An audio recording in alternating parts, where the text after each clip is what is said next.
Hello, everybody, and welcome to a brand new episode of your WrestleSlam podcast, Midweek Drop.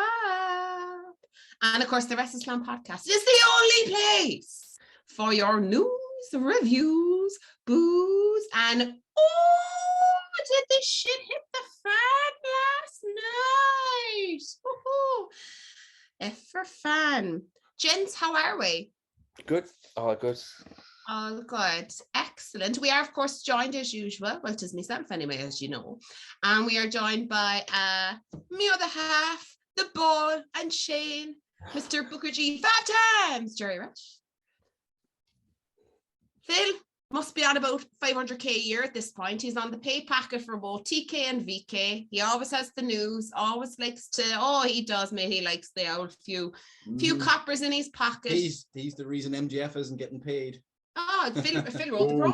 Couldn't believe it. Yeah, that's it.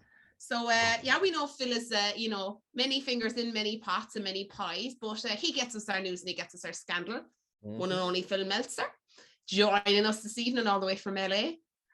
And, of course, Matt, never fear to be balded Murphy. What are the facts, Matt? How are you getting on? Oh, I still have the phantom hair. I'm just like trying to make peace with it. So embrace it, Matt. Embrace it. You're supposed to be fierce fertile, aren't you, bald people? Sure. That's where we are until they make most fertile man in Ireland. Matt. One of the worst films ever made. Oh, shocking. Sweet Jesus. Anyway, move on. So that's your crew for today, guys. So we're going to kick straight off with some news and then cruise into last night's AEW Dynamite and the drams and the fallout from that. And from that, then we'll move on, of course, to Hell in a Cell predictions, which there's quite a lot to say about though. Yeah. So it's always sad to start off a podcast on some upsetting news, I suppose. Just broke there before we came on to chat to you guys. And of course, everybody at WrestleSlam would like to extend our sincere condolences and sympathies to the Pillman family, as Brian Pillman Jr. advised us via social media that his mom sadly passed away. So nothing there to talk about, nothing about to chat, nothing, anything like that. But at the end of the day, we do pass on our sincere sympathies and condolences at this very, very difficult time, regardless of any circumstances, and wish them very, very well, R.I.P. From that, today is the last day for somebody somewhere. Impact's W. Morrissey finishes up today with Impact. Now, the scandal wheels are turning. Now, Phil, we know that you know where he's going, right? Just give the rest of us a chance, okay? So I'm going to throw it out there, lads. Is W. Morrissey, Big Cass, is he WWE bound?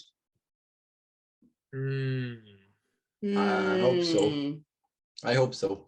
It's like kind of similar, not that Drew McIntyre was in the situation that he was in, but similar, where he went out and changed his life, like, and made him, refound himself and made better choices and got in the best shape of his life. He looks fucking ridiculous. He looks exactly what WWE would love. I'm not sure exactly what age he is. I know he's probably in his 30s or something, but Vince McMahon would drool all over him if he saw him walking in the door. And I know they were very impressed with his showing on Dynamite there a few weeks back. So we'll see what happens. As long as he doesn't bring Enzo with him, he'll be all right. That's the problem. It's not that they're ever a fan of rehashing the past now, lads. Come on. You know that they love the up-and-comers.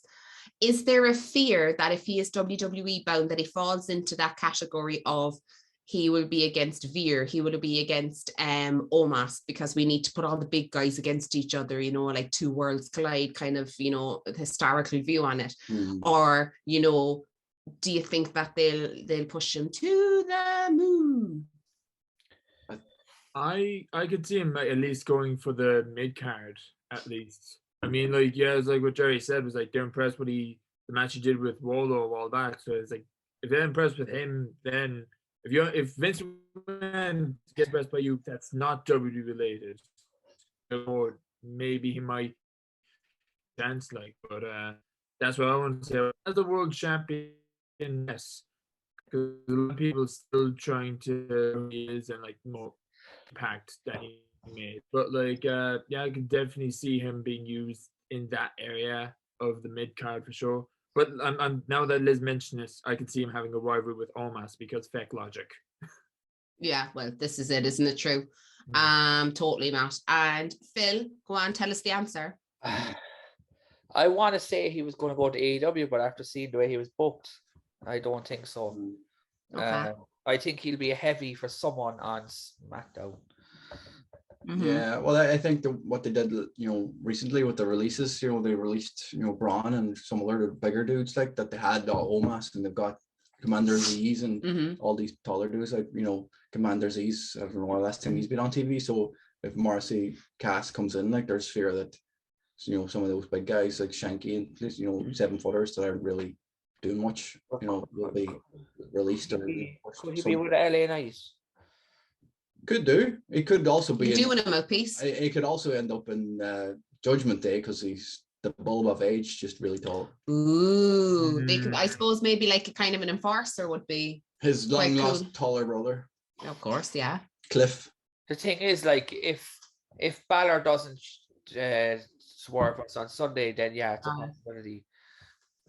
Yeah, very, very true. You never know who's going to turn up. And, somebody could turn up at for Judgment Day on Sunday because he's been teasing lots of people. So definitely, there's no way that they're going over without a little help from their friends. We won't talk too much about that because that'll come up later on in the show. Right. How about this is the effect you're talking about, Matt?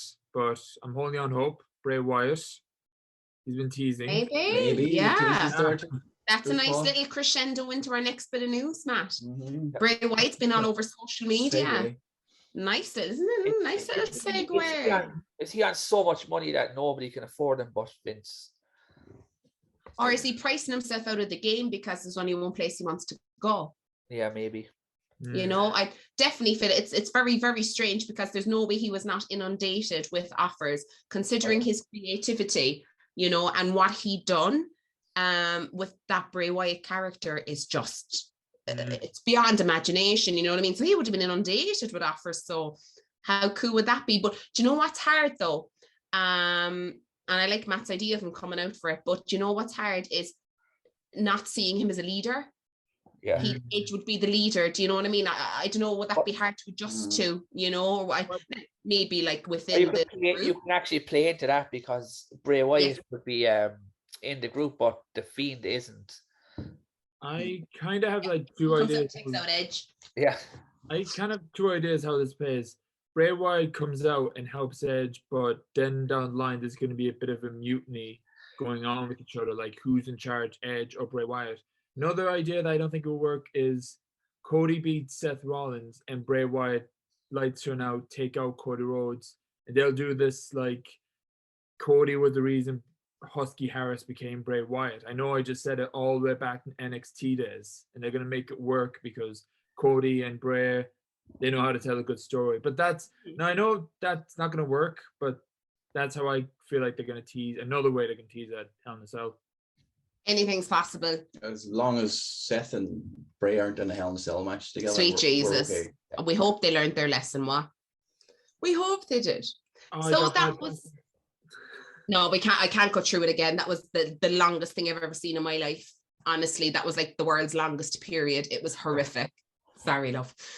So with that, he loves me really. We've all been there. He will leave me, but he loves me really. Moving on from our news, straight into the action.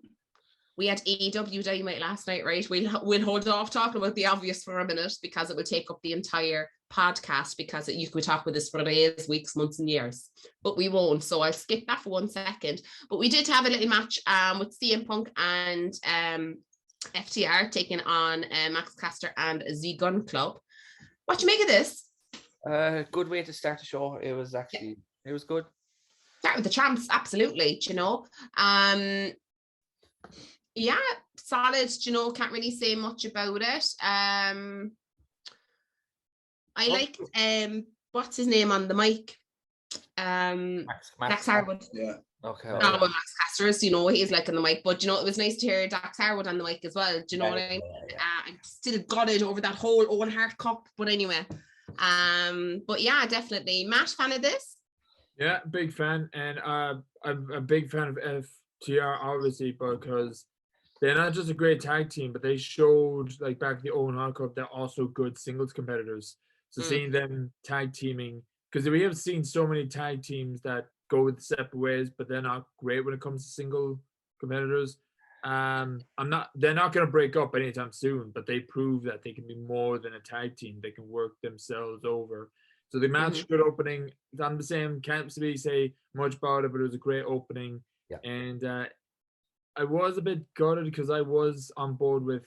I was in high hopes to see Okada taking on CM Punk, but Tanahashi making his AEW debut, that was just unreal. And I was like, yeah, you know what? This is the match. This is the match we're all buzzing about now. And we're going to talk about for years to come, possibly. Yeah. Big time. We're the opponent and great call. You know what I mean? I'm invested in looking forward to seeing that match. I think it's a good call for Tanahashi because I don't think he'll have a problem losing to Punk. If it had been Okada or somebody bigger, there's, you know, this is not an AEW promotion, their pay-per-view. This is a joint pay-per-view. So, you know, AEW or New Japan are going to want some of their bigger stars to go over in these matches. So, you know, Okada and Punk would have been great, but I don't think New Japan would have wanted Okada to lose to CM Punk. So I don't think Tanahashi will have that problem at all. Yeah, it's only fair. So yeah, good way to start the show. It's said with our champs, and nice little ending as well to know who the next opponent is from New Japan. Ruby Soho and Tony Storm taking on Britt Baker, DMD, and Jamie Hayter. I mean, it was good for what it was. It wasn't spectacular, but it was decent. Yeah, I'm not sure when it's moved forward though. Yeah. Do you know? It's very 50-50 WWE booking where Ruby finally got her pin over Britt Baker, and now, like, you know, is it going to be a rubber match or what happens next? The problem is their pay-per-view is not for another 3 months. Yeah, and this is it. You see, and the thing is that this will have to be built unbelievably to have any kind of interest and not fall flat before that. And I can't see that happen. So hopefully maybe it's a slow burn. But I don't know, has it moved anything on forward or maybe cleared the tracks a little bit as to who's going what with who and where, you know? So it's hard to tell. You know, look, let's leave the jar open. Let's see what happens, you know? A bit of a funny one. Nice to see Jamie Hayter. I'm seeing her in a while. Nice to see her. She's going to be a big star in 1 or 2 years' time. Yeah, big time. I thought she was going to turn when she lifted up the title belt at the end. I thought she was going to hit fucking Britt Baker over the head with it. I thought they were going to get. I'd like to see that. Give her time. Yeah, sure. Britt would be great as a face, like, you know, an anti-hero kind of face. Yep. She's got everything she needs to be, and people are already behind her. So I thought that would have been coming. You know, the fact that she shook Ruby's hands on Sunday and picked her up off the mat, like, after the match as well. Like, I thought there was going to be a face turn for her there. So it's hard to know. Could be a nice little tease of what's coming. You know. Yeah. Excellent. Maybe. Keep us interested. Double turn. Ooh. Yeah. Yo, switcheroo. Yeah, keep us interested, you know. From that, now Phil, you'll be gutted, right? But so I always think of you anytime I see this. Jungle Boy, Luchasaurus, Darby Allin, Christian, and Matt Hardy taking on the Young Bucks, Red Dragon, and why do I always get the names? Hikuleo. Hikuleo, is it? Thank you, Hikuleo, right? I was like, yeah, I always get these. Jungle Boy taking the pin. Yeah, I think there is a heel turn coming there somewhere, but the garden has been plowed. The seeds aren't ready yet, but the garden has been plowed. Yeah. Definitely. Because I mean, like, we haven't seen an awful lot from Jungle Boy in the way of winning recently, or, you know, he kind of tends to be the fall guy. So maybe we're all wrong. It's Jungle Boy who's going to have the turn. Yeah, well, Hollywood Jack writes itself. Well, you know what I mean? This is it. Like, he turned out to be the biggest prick. It would be fabulous. Yeah. I mean, Liz has been pitching the idea to have Jungle Boy to Jungle Man. Are we going to see that? Imagine. So proud. Look at our boy growing up. Look at our boy growing up. Watch out for that tree. Oh, they came swinging in it like a vine or something. Done. I am done. I am here for it. Absolutely. I want everyone singing fucking Jack of the Jungle. George. And he's, oh my God, and he's swinging through. I would absolutely die for it. I love it. Oh my God. And the boy finally became a man. I'd be like, I don't want to see that in me telly, but I get where you're going with it. So yeah, maybe it is. Maybe it's Jungle Boy who's having the heel turn. And then Anna Jay is going to come out and she's going to be a heel turn as well. And she's going to be with him. And then they're going to take out Ty Conti and they're going to take out Sammy Guevara. And I'm fantasy booking like man now because I don't like it. Hi, Sammy. Hi, Taya. Welcome to Dublin. Yeah. When I saw that photo, I was like, wait, is this for real? Okay, they're going to enjoy that hospitality.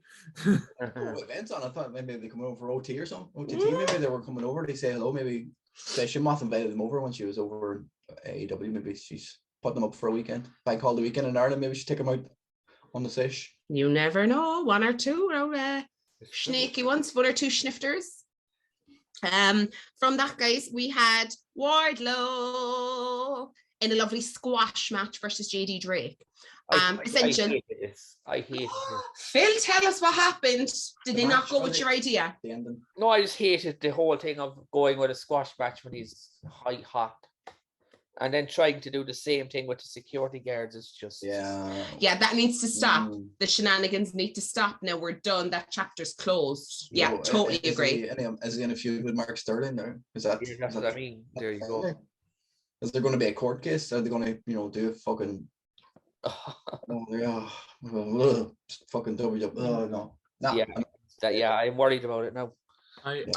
I'm at that stage where when I saw this match, I was like, I'm sorry to say this, lads, but I got some serious Ryback vibes when he first came to WWE. Oh, he's going to squish this guy, and it's going to take about 4 months till they actually do something with him. I was like, no, we don't want to see that. Come on, just put him to TNT. No. Yeah, exactly. It would be better if there was some kind of indication at the end of his squash match that wasn't Mark Sterling. You know what I mean? He needs to drink a glass of orange juice after each squash match.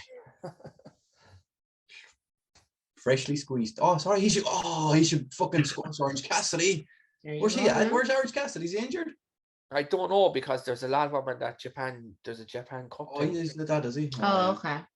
Like there's a lot of them there because they're not in the tournament, but they'd be in like 6-man tags and. Okay. I'm automatically pulling for Orange Cassidy if that's the case. I mean, he's my spirit animal, lads. You have to add that out now. I just don't know what you can actually do with him because these squash matches could go on for another 3 weeks. Months. I'm not against them. Do you know what I mean? I know they kind of want to show that he's a big powerhouse and a big thing, but they can't go on too long. They've got to show something at the end of one of the squash matches that he's caught somebody's attention, or he needs to come out and lay out someone's cronies, and then just kind of put himself on the map or on the road to championship. If it was me, I'd have him beat Suki or else Ishii at Forbidden Door.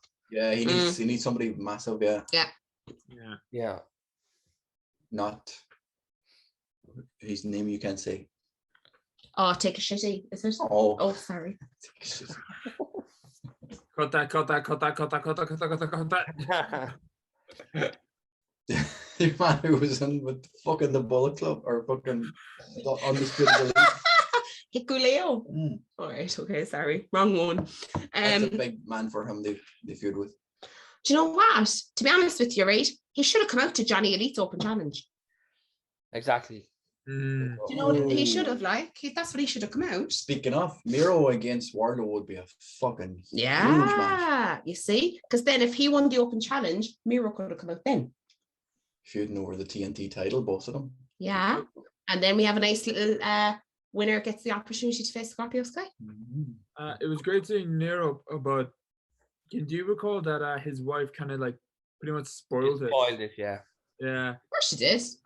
By saying, I might watch Dynamite tonight. That's the first time she spoiled something. That wasn't her. That were her buns. I'm on about the wedding cake. Yeah.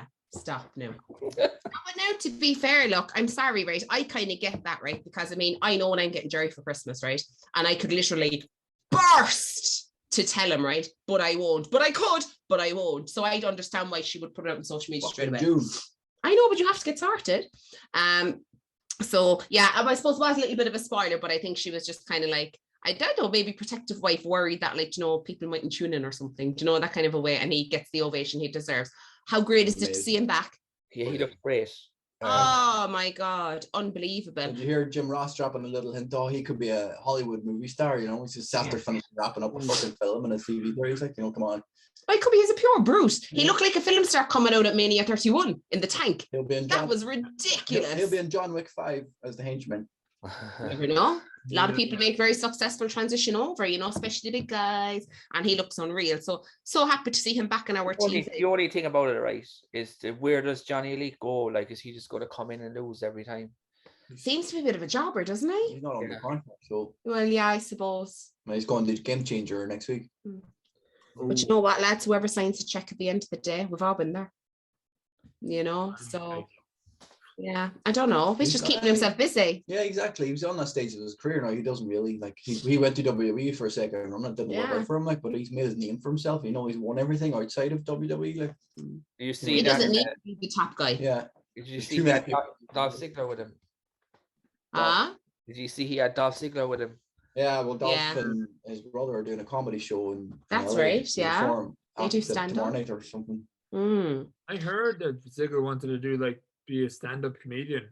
He is. He's doing it years. For years. He's actually doing it now. Yeah, both of them.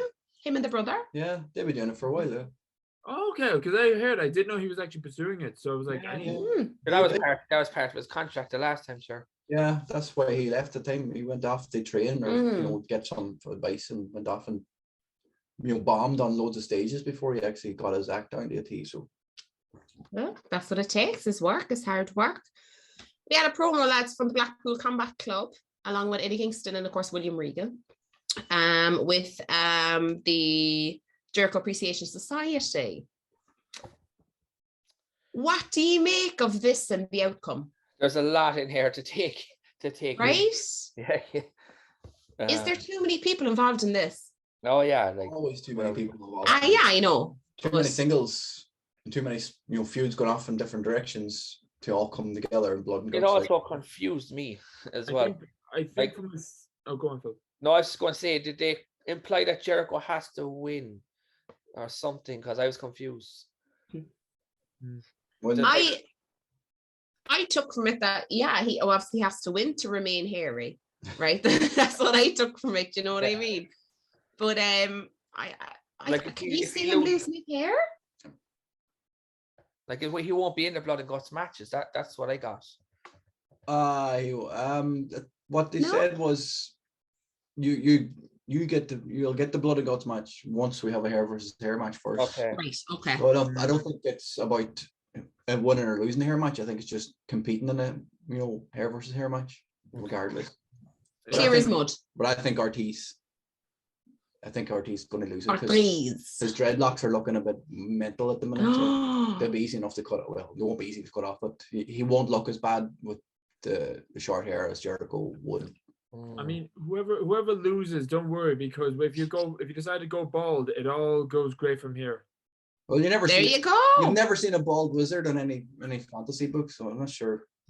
Well, I was just gonna say, I think I saw an old tweet a while back, was like, if wrestling shows was like actual TV shows, AEW would be Game of Thrones. There's so many characters that you need to keep up with, and you're like, okay, who's this person? Who's this person? Who's it? That's it. It was like there'll be so many wrestlers in a good way that you like. There's one rivalry after another. So I think if we all said this, there's like too many people.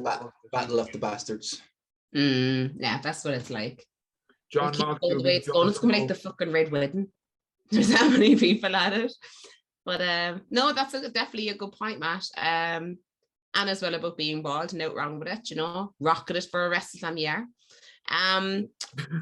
So yeah, but can we just give love to Eddie Kingston, please?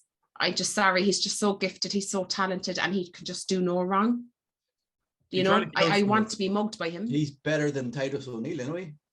Oh Jesus! Oh lads, did you see it? Oh my God! Jerry said that to me again today, and I was crying. Oh my God, I'm no good. I can't watch Titus in the bits, drinking me tears, and then Corey Gray's laughing makes it worse, and I start wheezing. And then when I see him pour, stop now. When I see him pour Eddie, I was like, oh no, I know, right? This is like totally off topic, but you know, like when you trip and you're like, and it's like that impending fall, and you're like, Jesus Christ, Jesus Christ, Jesus Christ, because you think you're gonna. And then you don't, you're like, oh, I saved myself, I saved myself. Then you're like, who saw me? I'm sorry, I know. Sorry, Eddie Kingston. I gotta watch it again. So anyway, what did you think of the Garcia and Moxley match? Hard-hitting, violent, everything you expect from all a Moxley match these days. Yeah. That was a great segue, by the way. That was a great segue. I needed a minute because if I watched it now, you would not get sense out. You won't get sense out of me for the day. I'm terrible. I'm no good when people trip. No good at all. Moving on from that, right? We had the Max bomb, this year's pipe bomb. Well, there was a fair bit in this, lads, really, wasn't there? We all appreciate a bit of honesty, you know? Nothing wrong with a bit of honesty. Yeah, something happened on Sunday afternoon that changed all this. Yeah. Yeah, I don't know what it is. But... A big wad of cash. You get it. Yeah. Next week, once you cut your promo on Wednesday, we'll dangle it until you get cut that promo. Imagine if it was an Ultimo Warrior job done, they fired him. They're going to be in big trouble as well for that F-bomb. Yeah, especially with the fucking executives sitting up in their fucking box, sitting in their fucking Mai Tais and eating fucking prawn sandwiches, whatever it is. I don't know. I think this is all very well planned. Oh yeah. I'm not sure if it's a complete work. Like, you know, it's kind of similar to, you know, I'm not comparing it to being as good as CM Punk's pipe bomb, or, you know, but CM Punk was speaking truth when he had that promo. Like, you know, they said go out and say what's on your mind, like, and get it off your chest, like, and I think that's exactly what MJF did. He went out and got it off his chest. Whether or not he's going to get in trouble for it, or whether or not in 2 years' time he's going to leave like CM Punk did 2 years after. The problem is there's guys like, I know, like, they're good, Moxley and all these guys will be like, who the fuck is he, like, to be saying this? You know what I mean? Like, yeah, he's the future of if the company stays around for 20 years, he's the future of that company. Like, if they keep him, because, you know, Moxley, Kingston, fucking Punk, Bryan Danielson, you know, all them boys in 5 years' time mightn't be around anymore. Even, that's what I mean. Even that, like, they have to look to the future of people like that, and they have plenty of youth. Even though we thought Ricky Starks was in his 20s, you know, he's still in his 30s, so you still get 10 years. Hobbs and MJF and these guys, yeah. They have to be nurturing them. They have to look to them, and if he's allowed to do that, and we know how good he is, you know, there's nothing we can say, you know, it's going to make it any better, to make people believe that, you know, anybody who watched that promo didn't think he was, you know, sincere, unbelievable. That promo wasn't one of the best promos of all time in wrestling. Then, you know, you need your head examined. You need to get out of the WWE bubble and just start fucking opening up the other wrestling promotions, because he just changed the game with that promo. Whether or not he stays with AEW, he still changed the game, because, you know, Punk changed the game with his pipe bomb. Hopefully this is like that Bret Hart moment in '97 that just switched. It's fucking, it's Stone Cold's, you know, Austin 316 promo. It's game changing. Like, it could change his career completely. Like, you know, push him to the next level. It could push AEW to the next level as well, because the people who, you know, don't watch AEW see this promo, and they might start tuning in just to watch him, to see what he's going to say next. Do you reckon that he could win the belt and fuck off with the belt? Why not? Blow the kiss. God, you like a little under blaze? Dude, all I did was what Punk did was John Cena, and John Cena played, or CM Punk played the John Cena character now, where he's the company man, and, you know, he's the fucking antagonist. So why not? Yeah, a lot of people saying, like, what's next for MJF? Like, outside WWE headquarters next week on Dynamite.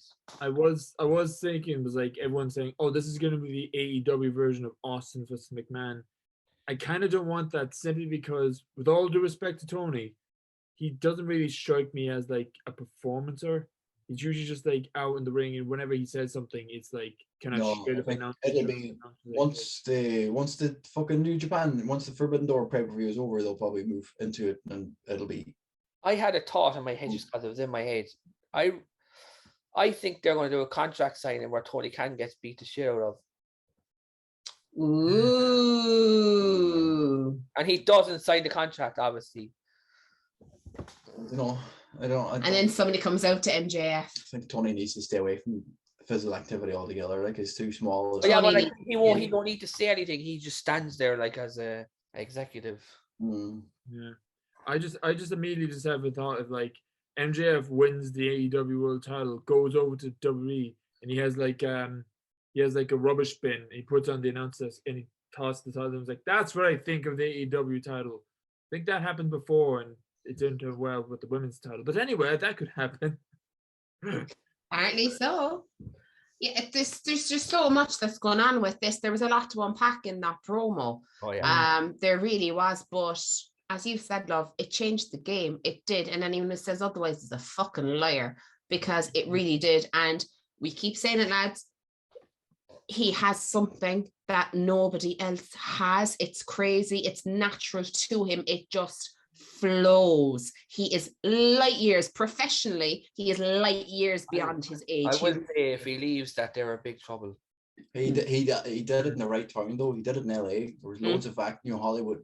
I don't know if they're A-listers or a lot of actors in the crowd. Agents, eyes, everything. Exactly. So LA is know? the time to do something like that. If he can stand there for 7 or 8 minutes and talk without missing a beat. Yeah. Not fluffing his lines. It was all off the top of his head. Like that kind of stuff stands out. That's why people take notice of WWE stars, like, and get them in movies, even though some of the movies might be shit. Like they still sign them up for movies, and eventually, like The Rock, they become the biggest star in the world. Like The Rock had some stinker movies before he became a big star. Like, so there's no reason why something like that would propel MJF into the next level, like the stratosphere. You never know. Tarantino could have been like in the back somewhere, and you never know. Yeah. A lot of Hollywood stars are massive wrestling fans. Vince Vaughn was there. Wrestling fan. He could fucking throw MJF into a movie. Yeah. Like, Hugh Jackman, huge wrestling fan. Yeah. Matthew McConaughey, huge wrestling fan. Yeah. You know what I mean? So you have to think of it that way too. It's all about connections and making those connections and like fostering those relationships with people who are familiar but outside of the business. So come here. Batista and John Cena, I think they made a good impression, as in like these wrestlers are not just like to be casted as the big strong hitman groups. They can be like main characters and like lead roles. So seeing stuff like that, like MJF, like you said, was like that should be a wide opener for like Hollywood. Absolutely. Well, that's what they need. That the Impractical Jokers have been mingling with AEW for a while now. Like, they need to cross into other territories and be noticed in other mediums. Like, so CM Punk is CM Punk. Everybody knows who he is, and he's going to be in movies and TV shows. Like, that's fine. Like, but he's not AEW. Everybody sees CM Punk as if they don't watch AEW, that's CM Punk from WWE. Yeah. But if they see years with the NASCAR drivers and all that nonsense, they need to be in an ad on the Super Bowl. Yeah, that kind of thing. There has to be a crossover. I know it's not like all sports entertainment, but everything is marketing these days. Yeah. Absolutely everything. That's how you get over outside of business. The only thing is, because we were saying to Ted last week, their pay-per-views are like $60 over in the States. That's a big thing to invest in, especially if they decide that they want more of them. Well, that's it. I suppose maybe that's why there's only kind of like 4 really big ones a year, isn't there? But he could headline them all. MJF, he just does everything. Max Friedman has everything, So yeah, totally enjoyed it. Cannot wait to see where this goes next. And strap a rocket to that man and send him to the stratosphere. Guys, moving swiftly into Hell in a Cell, we're going to do some quick predictions for this weekend. The massive Hell in a Cell card at the Hell in a Cell pay-per-view for Hell in a Cell on Sunday. It's called Hell in a Cell. So we have 1, 2, 3, 4, 5, 6 matches on this card so far. One of them is Hell in a Cell. You know what? It makes the match more important. I'll give it that. It makes the match more important. There's going to be a Hell. Don't call the card, get rid of Hell in a Cell, or don't call it Hell in a Cell, get rid of the pay-per-view Hell in a Cell and have a Hell in a Cell match at another pay-per-view. I know, exactly. Don't have a whole fucking pay-per-view called Hell in a Cell where there's one match with one cell. Wait, there's going to be a Hell in a Cell match at Hell in a Cell. I know, Matt. One, can you believe it? They're actually going to have one. Fucking surprised by. Are you think sure? it's called Hell in the Cell just for the bank. Helen. What'd you say, Joe? I swear to God, I'll divorce you. I swear to God. I've seen her all. Anyway, Why, what's the first match on the card? It's not the first match. Well, we don't know what weight the card is going to be at the moment. But look, Bobby Lashley versus Omos and MVP. 2-1 handicap. End this feud. This has to be it, right? This Bobby has to be it because mother of Christ. Surely Bobby wins and that's it. Bobby, yeah. Yeah, just pastes the shit out of MVP and that is it. That's not a inside a Hell in a Cell, and it's not a stipulation match or anything, is it? It's just a 2-1 handicap match. 2-1. That is it, because that's what happens at Hell in a Cell. Ezekiel versus Kevin Owens. Ezekiel, because WWE are stupid. Best argument to be put on there. There you go. Because you're stupid. Is this their first singles match against each other? Since Yeah, it is. Yeah, like Kevin Owens should be on our skyrocket. Like this. Did he have a match at Backlash? I'm not calling it dollar. It didn't. You mean WrestleMania? Backlash? It followed WrestleMania. Backlash, that's why it's called WrestleMania Backlash. Yeah, well, they used to have Payback as well, but they didn't fucking call that WrestleMania Payback. But Kevin Owens didn't have a pay-per-view match, did he? Since WrestleMania. Yeah. No, I didn't. Did he? This is his match since headlining WrestleMania. Stone Cold Steve Austin. Yeah, and the thing is, he hasn't had a belt in over 5 years as well. Do you know what? I know he hasn't, but does he need one? No. He needs a bash of the belt. Let's call a spade a spade. The man is gifted and he's just super. You know what I mean? But how much does he carry up that company? You can give him fucking anything. You can give him anything, and he will just turn it into magic. He's ridiculous. Massive Kevin Owens, Mark. He's unreal. He had his foot in the door about to jump over to AEW, but he got like another contract WWE as long as he fights. He's dead, yeah. He was offered a chance to headline WrestleMania with Stone Cold. Yeah. So while he still has the contract, use him. Like, it's like what she said. It's like he is money. He doesn't need a title belt. Like, I'm still proud that he's in this rivalry after match with Stone Cold. Like, yeah, nobody else would have got this story over at all. Like, no, I guess Ezekiel's story was fucking anybody other than Sami Zayn maybe, or fucking Kevin Owens. They wouldn't have got it over at all. And only for Sami Zayn. Sami Zayn is so intertwined with the bloodline, you know what I mean? I think that this could have been his as well, but you're absolutely right. You couldn't give it to anybody else. I mean, who else could have made the best friends work with Chris Jericho? Exactly, and it was amazing as well. Yeah, so good. Yeah. So we're all going with Ezekiel, are we? I want Kevin Owens to win, but Ezekiel. Yeah. I think Elias will run out and distract. I was going to say it. Well, lads, imagine if two came out and he actually was to win. Damien Sandow. Yeah, why not? Oh my God, I would give it to see him back. Just come out with the guitar and just play one string, and he's like, and walk out again. I'd love it. Oh, how good would that be? That photo of the two brothers of Ezekiel and Elias, and like next to each other, but you can see a line between them. Like, it was like, oh God, that's made it. It would be so good. Theory versus Mustafa Ali. Theory, but like surely Theory's going to annoying because he beat him on Raw and it's cleanly. It is weird. Yeah, I'm not. This is terrible, but I know he's chosen. But is anyone else not feeling Austin Theory? Well, he's going to beat John Cena now in the next few months, so you want to get used to SummerSlam. Hopefully, he's pushing for a SummerSlam match with John Cena. So. Yeah, he'll beat Cena as well. Yeah. I mean, I can see Austin Theory going far, but I can't see him like doing the whole entire selfie thing for like so long. Like, well, the rumor is there's a selfie camera going onto the belt. What? Oh, sweet Jesus. Are you just taking the piss now? No, I swear to God, it's like John Cena's spinning belt. It's like Cena's spinning belt. What? How? What? They put a tiny little camera onto where the WWE is on the belt. And what? You're going to get a point of view of his dick? I mean, I'm not being funny. Where's that camera going to be aiming? At young children, right? It's at his groin level, and he's just going to be walking out at all these kids and just literally, like, do you know what I mean? It's like this big dick cam. Look, and it's swinging from left to right, and there's all these children. Like, I know you're right, but I was reading about it yesterday. And I was like, okay, that was weird. It's like that John Cena thing. They just want to make something to get him to the next. It's not a dick cam. That's, you know what that's going to get him to? His next 10 years in jail. That's what that's going to get him to. Mother of God. Oh, good, lads. It's now burned in my mind right now. Just like a selfie cam is what it is. Selfie. A selfie dick, mostly. Like, I mean, oh my God. Do you want a selfie? No, I don't. Do you know what I mean?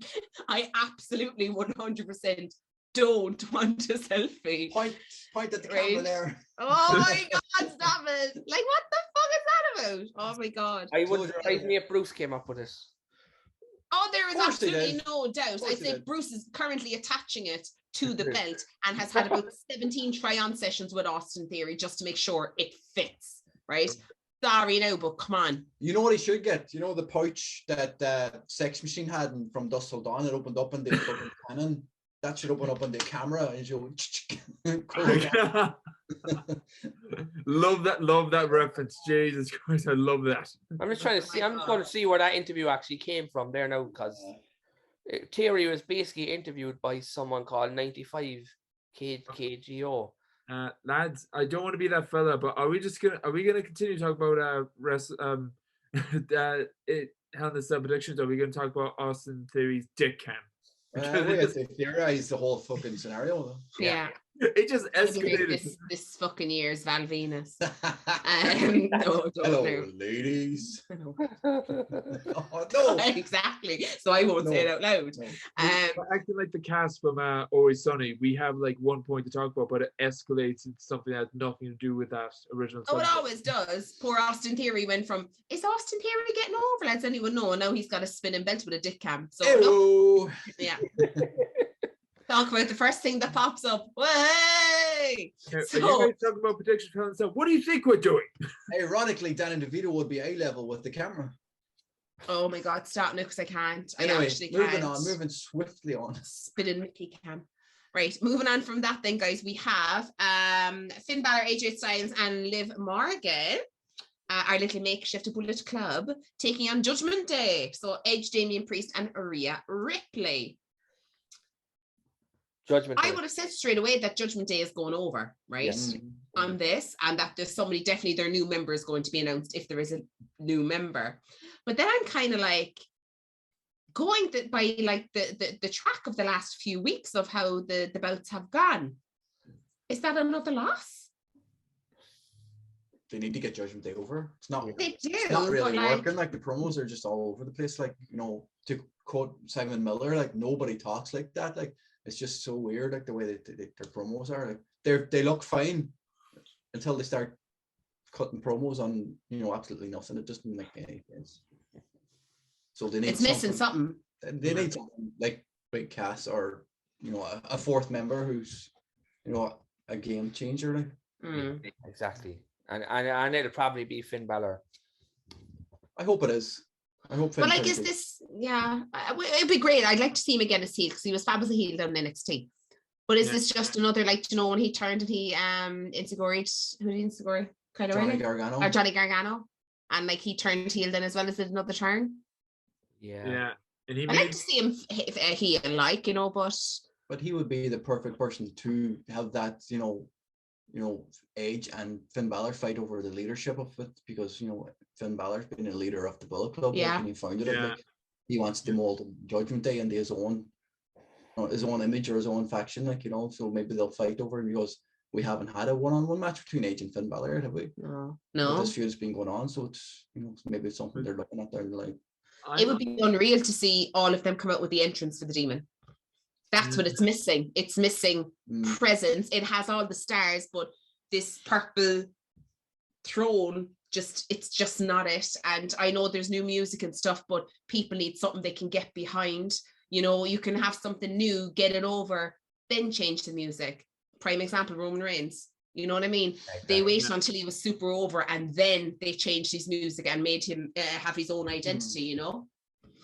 Yeah. No, I'm going to go.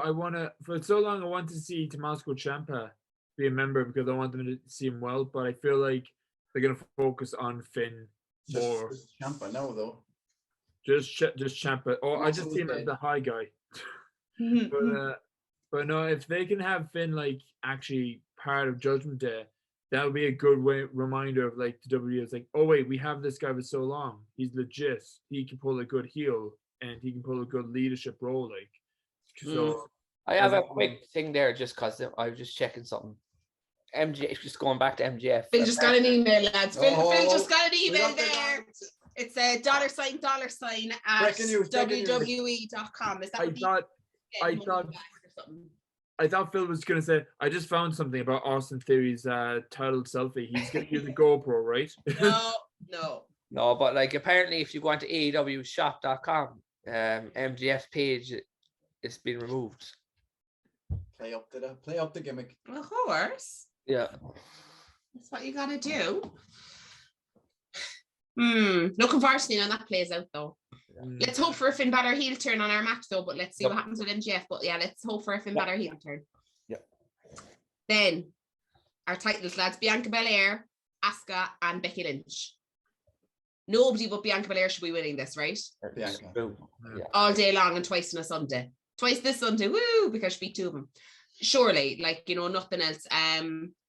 This probably sounds awful, but I want Becky Lynch out of the title picture. Oh yeah, same. Yeah. Yeah. Nothing against her, but it needs fresh blood. Bianca needs some squashes. Bianca needs some open challenges. Bianca needs to be built up again after what we won't mention SummerSlam. Becky needs to take the pin. Yeah, I agree. And you know, now that the brand split isn't over, like, but you know, more people are crossing over and back, that we get, you know, Becky and Ronda at SummerSlam. Yeah, Bianca and Charlotte when she's back.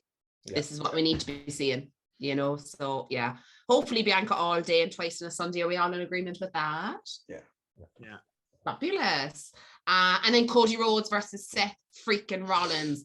This match is going to be in Hell in a Cell, an actual cell on Hell in a Cell. Are you fucking serious?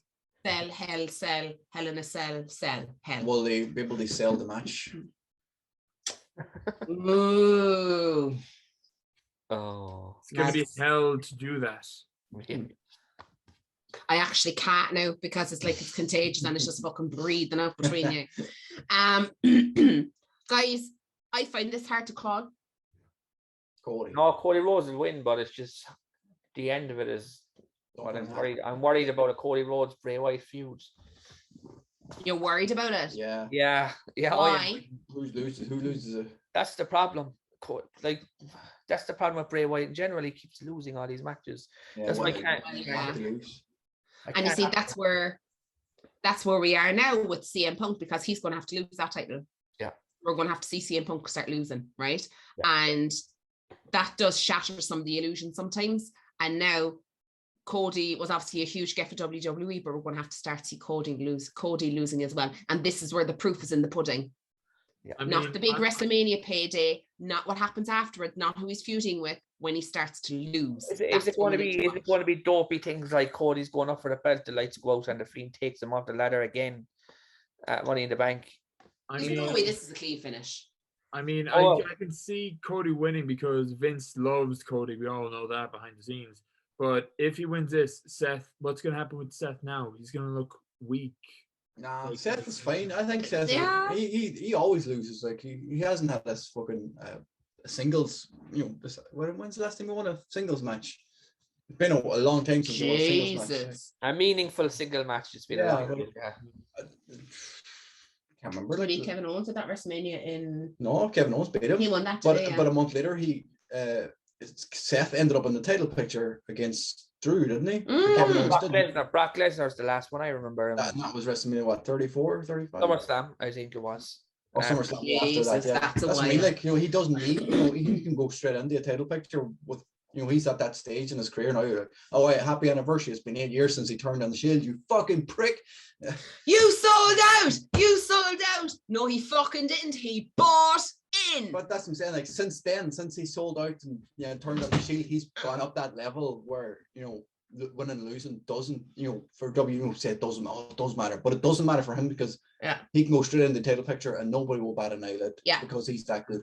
Yeah. And that's where you need to be as a performer. Like, I'm not a performer, but you know, to watch people, like, you know, you know, wins and losses don't matter in that stage for him. I also think it's because his current gimmick at the moment, where he's like this lunatic, like Joker gimmick, where I think he's like getting so well with the crowd himself. It's like he can use that for any situation.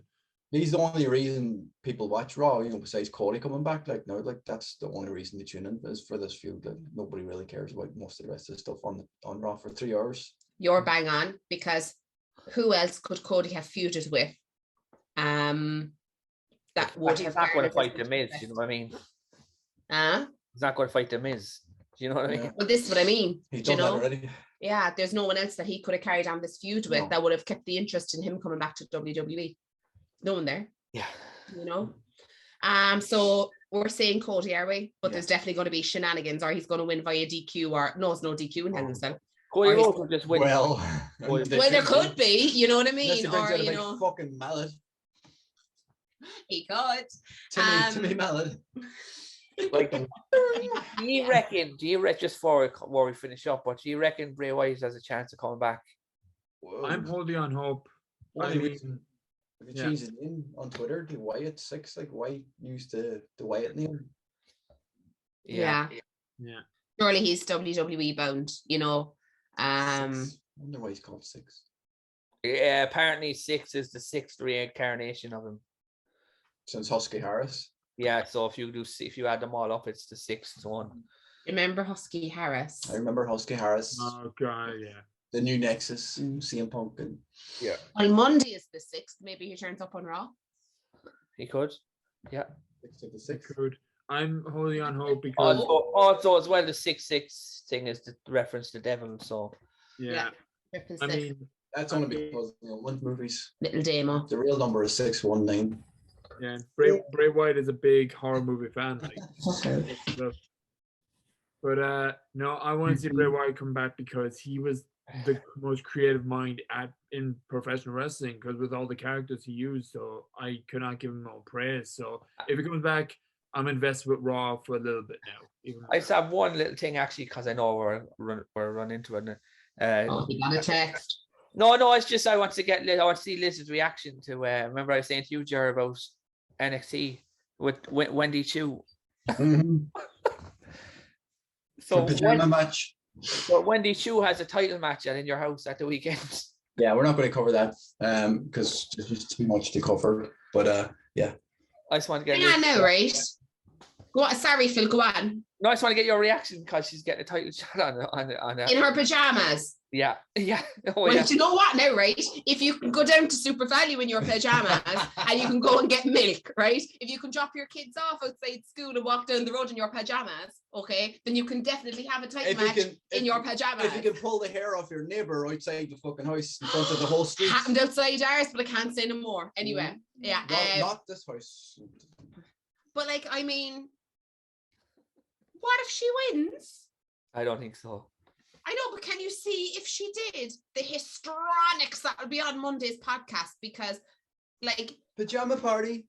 No, that's exactly what I mean. Sleepover. Look, I like comedy in my wrestling. I like gimmicky wrestling. I like silliness. I like a bit of crack. I like the laughs and shit like this, right? When it's done, but do not put the title on somebody who takes a nap during the match, firstly. And so, you know why? Because the next night then it will be a pillow fight for the fucking title. It'll be an open pillow fight for the title. And then we'll go from that, and then she'll have to have a tag team partner then who has to shout, wake up, and all. Liz, we all need sleep, Why isn't her finisher that go to sleep? I know, exactly. To be fair, I want her to win because that'd be a good positive message to always get your 8 hours or 12 hours of sleep. So go for it. That's a far stretch now than your vitamins and your fucking minerals and your fucking eat your greens. Are they selling pajamas on WWE Shop yet? See, that I like. You know what I mean? Now, not to be the champ, because I just don't like mockeries being made of championships. I don't like it. They should be held in prestige. They should be held in high regard. Not a fucking joke, right? See what you've started now, right? I've got even worse one though, but I'm not going to say it. Love, I swear to God, right? How long are we married? I just fucking just don't know, right? Because I could lose me fucking. You should join the bloodline and say we are the onesies. On that note, so going back about Austin Theory's title belt of his selfie now, let's go because that was more brighter. Wouldn't that be great? Now we'll have a champion who takes selfies of people's children from his Mickey, and a woman who falls asleep mid-match in a onesie because she won the title. Is this how far we've come? You might as well just throw a bra and panties match in there as well, just for the crack. PG era. Oh, PG me fucking hole. There's more PG in a cup of fucking PG tea. for pajamas. Fuck off. PG era. PG era. Like, PG era. It's a money maker. This is the longest episode of the WrestleSlam that we've done for a while now, and we just dive down into pajamas. well, this is it. Do you know what I mean? So yes, Phil, to gauge my reaction, pass. I am not fucking on board with that at all. Not even fucking slightly. No fucking no. So on that note, guys, it's been a very busy week for wrestling news, and of course AEW Dynamite and the Max Bomb, we'll call it, and for the predictions for this weekend. Didn't have enough time to get to In Your House as well, but there's been a lot going on, and to be honest with you, I don't know if we can name 5 of the people on the card aside from Wendy fucking Chu, right? Nothing against Wendy Chu, I like the gimmick, but just do not give her a title. The only good thing is Tony his own podcast. Tony D is fighting on it. Lads, I swear to God, did you see he has merch? Did you see Tony D has merch? I need it in my life. I need it in my life. I need the merch in my life. It just has to happen. He's just everything. You heard that? I'm such a big Mafia fan. Anything for Christmas this year, lads? You know what to get her. Oh my God, send me all the Tony D stuff, lads. Pop in the comments below and I give you the address and all. Come up, pop in, yeah, give me the merch. But WWE Shop is giving us an offer we can't refuse. Oh, don't know. Because he's just everything. Isn't he everything? Isn't he just everything? Like Tony D. I am voting for Tony D all the way. Anyway, sorry about that, right? So I just have a love fest for Tony D. He's great. Moving on from that, guys. So make sure and comment below. Let us know your predictions for Hell in a Cell this weekend. Dying to know what you think and what you thought of our ideas. And it's always good for the algorithms to like and share as well. If you have not subscribed to our YouTube channel already, what are you doing? Don't make me go Wendy Chu on ya. Subscribe to our YouTube channel, please. And also follow us on Twitter @Slam Wrestling and keep up to speed on Insta and, of course, Facebook as well. We are also on Spotify. You can have a little listen to our podcast there as well. Maybe you're chucking around like our good friend Ted and you like to have a little listen. Make sure that the #1 podcast for wrestling in Ireland is #1 on your podcast list to listen to as well. And starting very soon, I will be uploading the old episodes. We need to get the quizzes up. We need the old episodes. Well, I'm going to start with it. I'm going to start with episode 1. I'm going to put up episode 1 very soon. Amazing. There you go, like lads, straight from the archives. The from the very, very start, our WrestleSlam podcast. So that'll keep you going on your journeys and keep you in touch with our opinions. And you know, it's kind of nice as well to touch base with the wrestling community as well and kind of listen to each other and see what your thoughts and ideas are. So on that note, we're going to let you go. Have an excellent weekend packed full of wrestling. Don't give Wendy Chu the title. From me being sensational Queen Lizzie, where's my crown? Get me Tony D merch. The one and only Booker G, 5 times. Matt, bold and proud Murphy. We love Matt. He is representing the bald popularity in the world of wrestling, and he's doing it with Cesaro's swagger. He is. If we do like a flashback episode about like years back, everyone's gonna look normal, but I'm always gonna have like these crazy hairstyles before the bonus. So I was like, but embracing it at 27, but moving on. No, you embrace it, Matt. Embrace it. Look, Cesaro, loved by so many. And of course, he was on all sorts of contacts and communications right through the podcast. By Tony was onto him, Vinny was onto him, Oda Bruce was onto him. You name it. He's the man who gets our scoops. He gets our news and shares it with the rest of them. It is the one and only Phil Meltzer. Phil Scoops. Have an excellent weekend, guys. From all of us here at the WrestleSlam podcast. Bye for now.